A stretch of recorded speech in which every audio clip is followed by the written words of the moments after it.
अपने आत्मा परमात्मा आकर बताया करते थे कि जिन धामों की आप पूजा करने जाते हो, इन धामों की कुछ कम से कम तुम स्थापना देखो कैसे हुई है। इन तीर्थों की ये स्थापना कैसे हुई, और फिर ध्यान से सोचो, विचार करो। आज बालक नहीं हो, आप शिक्षित हो, उनके इतिहास, उनकी जीवनी हमारे पास उपलब्ध है, उनको पुनः विचार करके ग्रहण करो, उनको त्याग दो। देखो जितने भी तीर्थ हैं, धाम हैं, और जितने भी ये पवित्र स्थल हैं, आदरणीय हैं, ये आदरणीय यादगारें हैं, लेकिन वहां जाने से मोक्ष नहीं हो सकता। आपको बहुत बार बताया है, परमात्मा भी आकर स्वयं बताया करते थे और कहा करते थे कि इन धामों पर जाने से आपका मोक्ष नहीं, उल्टा पाप और जीवन नाशी आपका होता है। आपको एक झलक दिखाते हैं, ये तीर्थ कैसे बने जहां हम पूजने जाते हैं। देखिएगा एक पुस्तक, ये पुस्तक है हिमालय तीर्थ, और ये हमारे शंकराचार्यों द्वारा दिया गया ज्ञान है। ये है जेपी नबोरी, इसका प्रकाशक है। ये देखिएगा, हिमालय तीर्थ, जेपी नबोरी, उप मुख्य कार्यकारी श्री बद्रीनाथ केदारनाथ मंदिर समिति, ट्रैक्स एंड टूर्स, कलकत्ता, और ये यहां से छपे। अब हम इसके आपको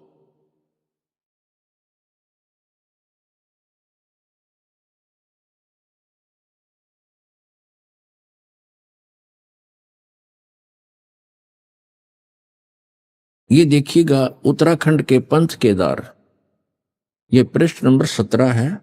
यहां से हम प्रारंभ कर रहे हैं। ये 18 पृष्ठ है, यहां से हम, ये 17 पृष्ठ है।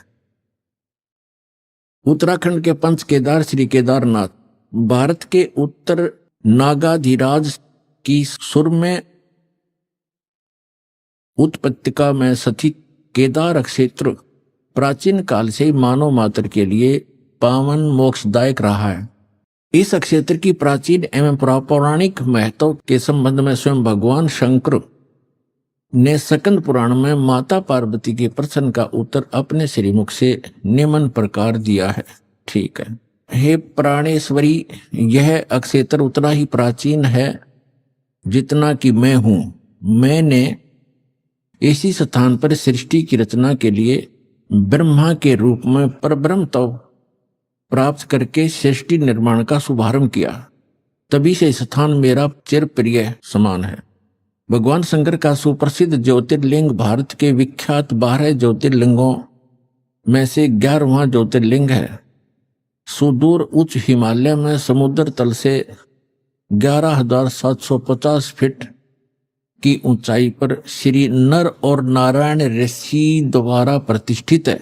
पुराणों के अनुसार इस पुण्य फलदायी ज्योतिर्लिंग की स्थापना के संबंध में इसका इस प्रकार वर्णन, अनंत रत्नों के जनक अतिशय पवित्र केदार नामक अत्यंत शोभा से युक्त शिखर पर पूर्व काल में महातपस्वी अपने आत्माओं, ये तीर्थ और ये धाम कैसे बने हैं, इसकी थोड़ी सी झलक दिखाएंगे। फिर दास मौखिक सुनाएगा, वो अच्छा समझ में आएगा। अब देखिएगा, अब हम 18 पृष्ठ पर आगे 17 पर पढ़ लिया।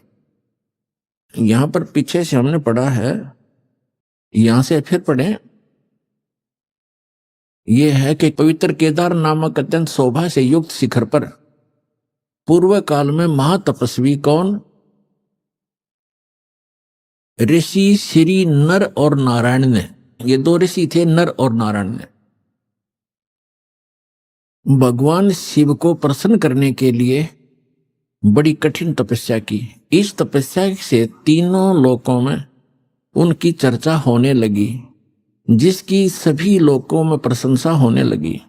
फलस्वरूप भगवान शंकर भी नर नारायण की तपस्या से प्रसन्न हुए और उन्होंने प्रत्यक्ष प्रकट होकर ऋषियों को दर्शन दिए। दोनों ऋषियों ने भगवान भोलेनाथ के दर्शन किए।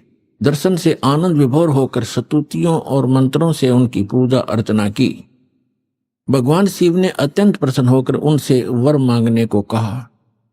भगवान शंकर की यह बात सुनकर उन दोनों ऋषियों ने देवादिदेव महादेव से प्रार्थना की, यहाँ हे प्रभु, यदि आप प्रसन्न हैं और वर देना चाहते हैं तो अपने इसी स्वरूप में जगत कल्याण एवं हमारी पूजा प्राप्त करने हेतु यहाँ सचित होवे, ताकि जगत का महान उपकार एवं भक्तों के मनोरथ आपके दर्शनों से परिपूर्ण हो।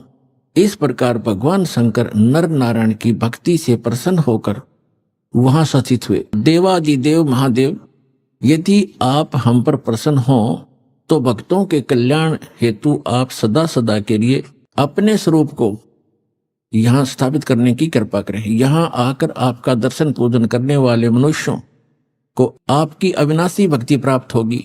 ऋषियों की प्रार्थना सुनकर भगवान शिव ने ज्योतिर्लिंग के रूप में वहां यह वास करना स्वीकार कर लिया। भगवान शिव से वर मांगते हुए नर और नारायण ऋषियों ने इस ज्योतिर्लिंग और इस पवित्र स्थान के विषय में जो कुछ कहा है वह अक्षर से सत्य है।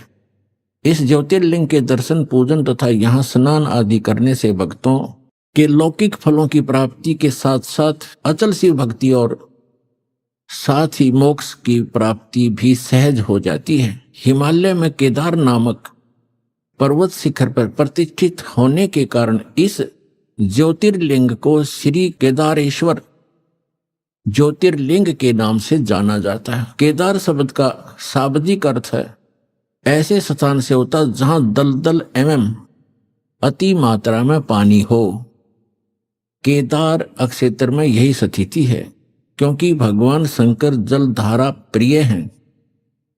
नर और नारायण ऋषियों के पश्चात अन्य ऋषि मुनियों व भक्तों द्वारा यह ज्योतिर्लिंग पूजित रहा। तत्पश्चात महाभारत काल में पांडवों द्वारा गोत्र हत्या अर्थात महाभारत युद्ध में अपने भाई बंधुओं आदि की हत्या के पाप से मुक्त हेतु यहाँ पर देवादिदेव महादेव की आराधना की गई। इसी प्रसंग में पुराण में एक कथा आती है।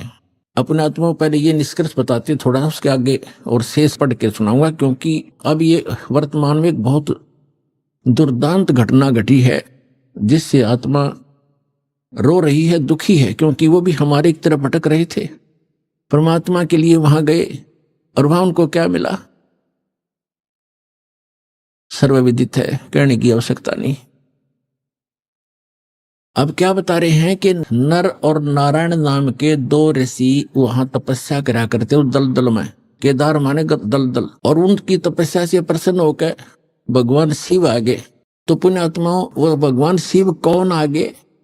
इस काल के जाल को कबीर भगवान ने आके समझाया है कि ये काल जो है, जैसे इसने गीता अध्याय नंबर 4 के श्लोक नंबर 5 और 9 में कहा कि अर्जुन, मेरे और तेरे बहुत जन्म हो लिए, तू नहीं जानता मैं जानता हूं, मेरे जन्म और कर्म अलौकिक हैं। और गीता अध्याय नंबर 7 के श्लोक नंबर 24 और 25 में इसने बताया है कि मैंने एक प्रतिज्ञा कर रखी है, मैं अपनी योग माया से छुपा रहता हूं, मैं कभी किसी के सामने अपने वास्तविक रूप में नहीं आता। तो ये क्या करता है, जैसे कोई ऋषि साधना करता है, उसको किसी को विष्णु रूप में दर्शन दे देता है अपने पुत्र विष्णु के रूप में, तो वो ऋषि विष्णु का उपासक बन जाता है, उसी का ज्ञान प्रचार करता है कि सर्वेश्वर है, महेश्वर है, सबकी स्थिति पालन और संहार करने वाला यही है। कोई भक्त साधना कर रहा है तो किसी को ब्रह्मा जी के रूप में दर्शन दे देता है, तो वो कहता है कि ये ब्रह्मा जी हमारे सामने रहते हैं, देवता यही भगवान है, सर्वशक्तिमान है, मैंने समाधि दशा में इसके दर्शन किए,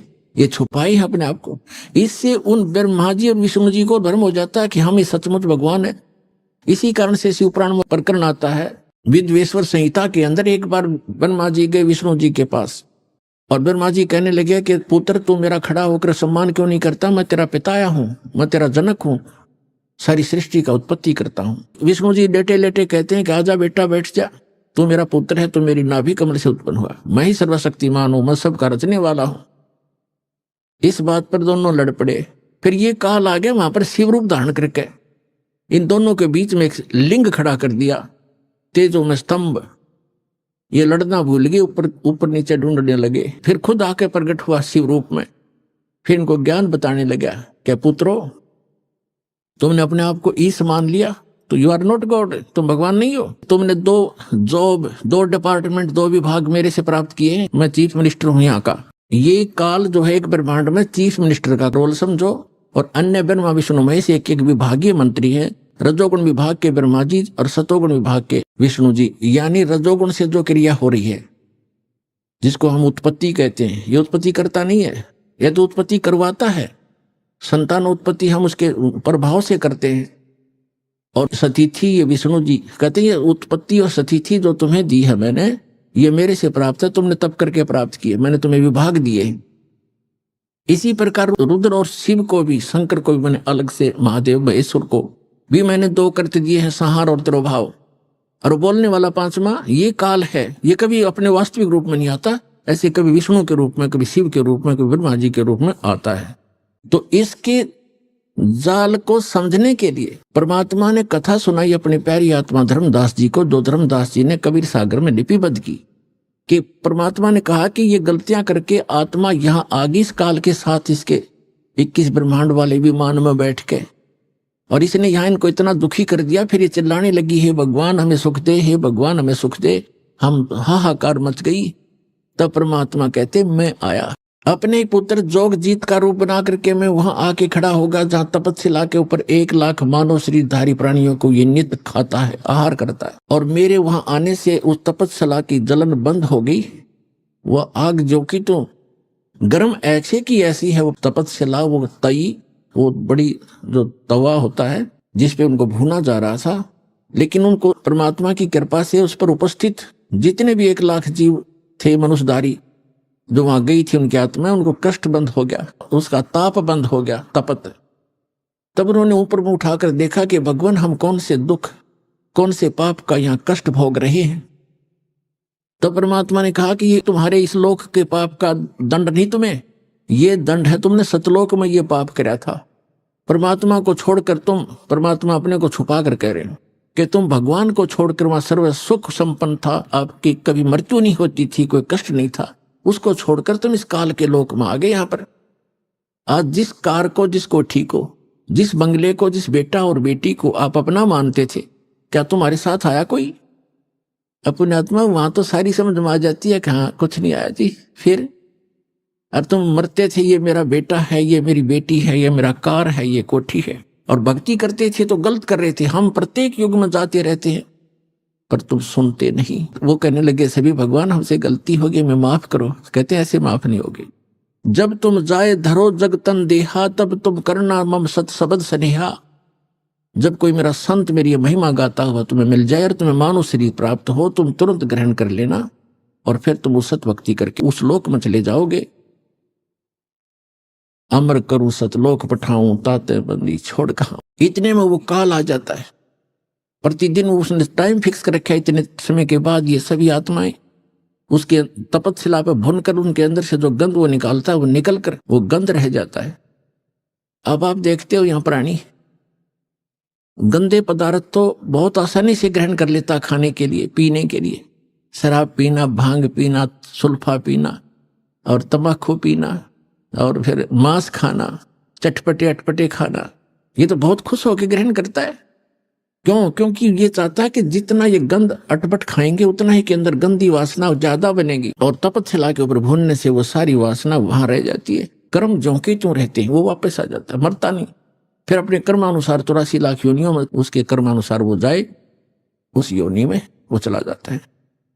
तो उसी समय वो काल आ जाता है, और काल ने देखा अपने बड़े भाई जोगजीत को, जिस रूप में परमात्मा ने सतलोक से उसको निकाला था। जिन्होंने सृष्टि रचना पढ़ रखी है बच्चों, उनको खूब याद है। अब दास ज्यादा हिंट देगा आज के सत्संग में। सृष्टि रचना कभी आपको बताएंगे, और आपको सीडी वगैरह बनाकर भी दे रखी है, वो भी देख सकते। और उसने सोचा, काल ने, इस ज्योत स्वरूपी निरंजन सरपुरुष ने, के मन में आई कि जोगजीत कैसे आ गया, ये कोई परमपिता का कोई संदेश लेकर आया है। पहले इसे वो संदेश जानता हूं, क्या आज्ञा लेकर आया है ये भगवान की, और फिर आज इसको कूटूंगा, पिटाई करूंगा इसको मारूंगा, खूब कूटूंगा, क्योंकि इसने मुझे वहां से जबरदस्ती निकाला था सतलोक से।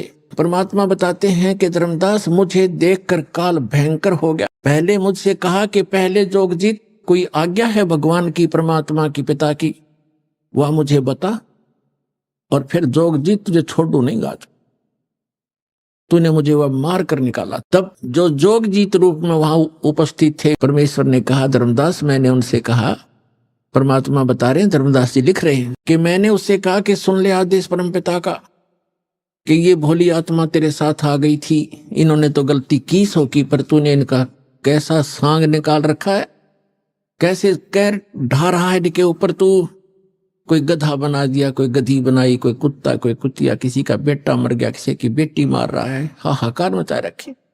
तो इसने कहा कि पिताजी ने मुझे श्राप दिया था, और जिस श्राप अनुसार मुझे भूख लगती है तो मैं तो इनको खाऊंगा, बनाऊंगा, पैदा भी करूंगा। परमात्मा ने कहा कि चल, इन्हें गलती कर दी तो खा भी रहा है, सारे काम कर रहा है, फिर इनके किसी का हाथ काटे, किसी की टांग कटे, कोई अंधा, कोई कैंसर से पीड़ित, ये जुल्म क्यों कर रहा था इनके ऊपर। तब इसने कहा कि मैं तो सत्य का राज करता हूं, मैंने परमात्मा को वचन दे रखे हैं, और जैसे कर्म जो करेगा वैसे भोगेगा, मुझे इसमें कोई लेना देना नहीं है। पुण्यात्माओं, यहाँ की इस सारी व्यवस्था ऐसी है इस काल के लोक में। एक तरफ तो सरकार शराब के ठेके, फीम के ठेके, भांग के ठेके खोलती है, और फिर शराब पीकर कोई इधर उधर जाता उसको अंदर कर देता, तेने शराब पी कर गलत गतिविधि की, और शराब पी कर रामायण बचेगा, वो भांग पी कर रामायण पढ़ेगा, गलत गतिविधि करेगा वो। तो इसने ऐसा कर रखा है कि मैं तो सत्य का राज करता हूं, जो जैसे कर्म करेगा वैसा ही फल देता हूं। अब ये इतनी बकवादों की आविष्कार करवा दिया, तो फिर ये भोली आत्मा तो गलतियां करेंगे ही करेंगे, तो कहते भोग लेंगे, इसने थोड़ा लेना देना, इसके हम इसके बच्चे नहीं है, हम इसके बच्चे होते तो ऐसा दुख देता ही है। आज केदारनाथ के ऊपर 20,000 आदमियों को मार देता अपने बच्चों को।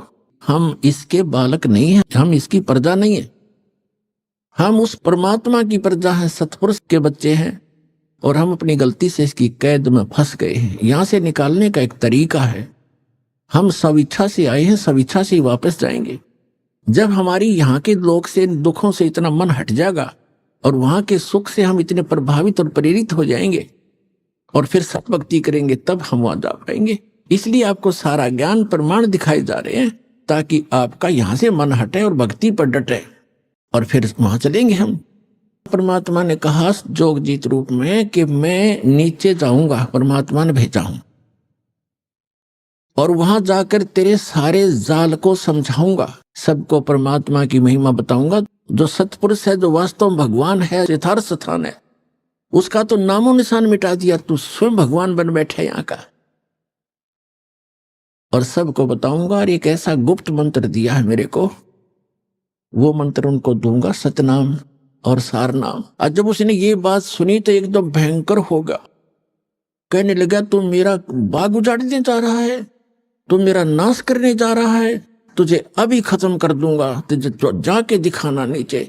परमात्मा ने कहा कि ऐसा सुनकर काल भयंकर होगा मेरे ऊपर, और धर्मदास ऐसे अटैक किया, उसने मेरे को बिल्कुल खत्म करने के लिए दौड़ के आया, और मैंने सतनाम का सुमन कर दिया। इस नाम के अंदर धर्मदास ऐसी प्रबल शक्ति है, इसके सामने कोई भी देव, कोई यक्ष, कोई भी यहाँ का काल तक भी नहीं ठहर सकता। मेरे पास ऐसा मंत्र है।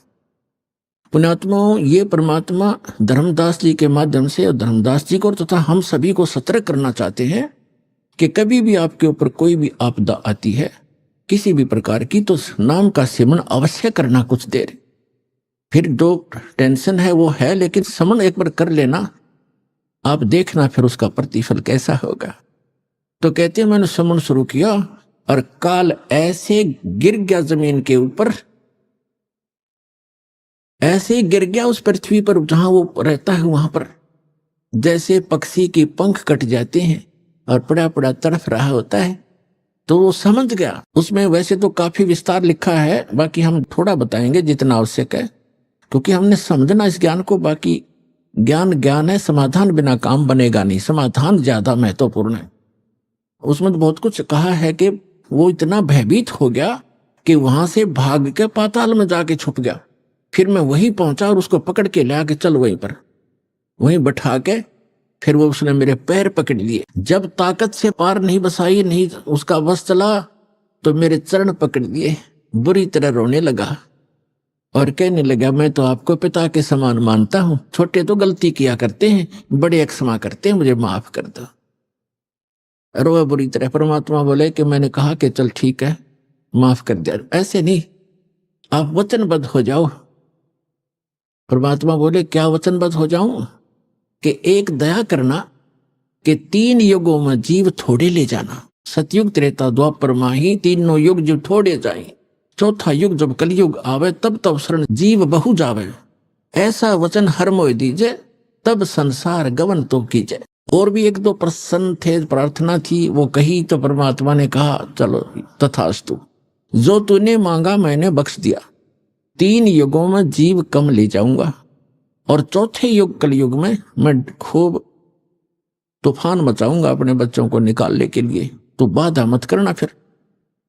तो उसने कहा कि एक और प्रार्थना की उसने उसी समय कि जो आपका ज्ञान स्वीकार करे, आप जाओ, और या आपका कोई संदेश वाहक आवे, तो जो भी मानव शरीरधारी प्राणी परमात्मा का इच्छुक स्त्री या पुरुष आपका ज्ञान स्वीकार करे, वो आपका और हमारा ज्ञान, काल के दूतों का, इन मंडलेश्वरों और आचार्यों का जो ज्ञान ग्रहण करे, उसको आप बाई फोर्स ना लेना, ये दया करना, बलपूर्वक ना ले जाना। ये तो परमात्मा को पता था, ये बलपूर्वक ले जाएगा कोई टिकेगा वहां पर? कहते परमात्मा यहां तक कहते, हम मोहम्मद को वहां ले गयो, इच्छा रूपी वहां नहीं रहो, उल्ट मोहम्मद मैल पठाया, गुज बीरज एक कलमा लाया, रोजा बंग नमाज दई रे, बिस्मल की नहीं बात कही रे।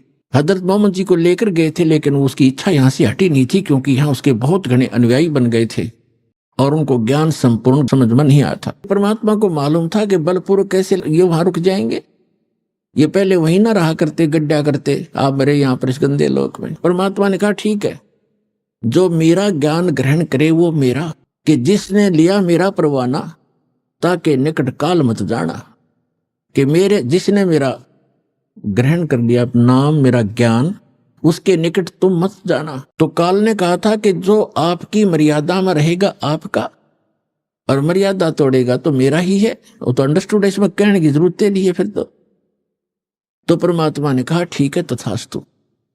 जब परमात्मा ने ये सारा कुछ कह दिया और उसकी सारी स्वीकृति दे दी, तब एकदम रूप बदल गया और एकदम खड़ा हो गया। कहने लगा, जोग जीत जाओ संसारा, जीव न माने कहा तुम्हारा, जीव तुम्हारा कहा न माने, हमरी ओढ़ हो बाद बखाने। मैंने उनको ऐसी उल्टी पट्टी पढ़ा दी कि सब मेरे ही ज्ञान को ग्रहण किए हुए हैं, और कलयुग में तो उनकी ऐसी हालत कर दूंगा कि किसी को भी भक्ति योग्य नहीं छोड़ूंगा। देवल धाम और तीर्थ पुजवाऊं, देवल देव धाम इनकी पूजा करवाऊंगा, या विद जीवों को भर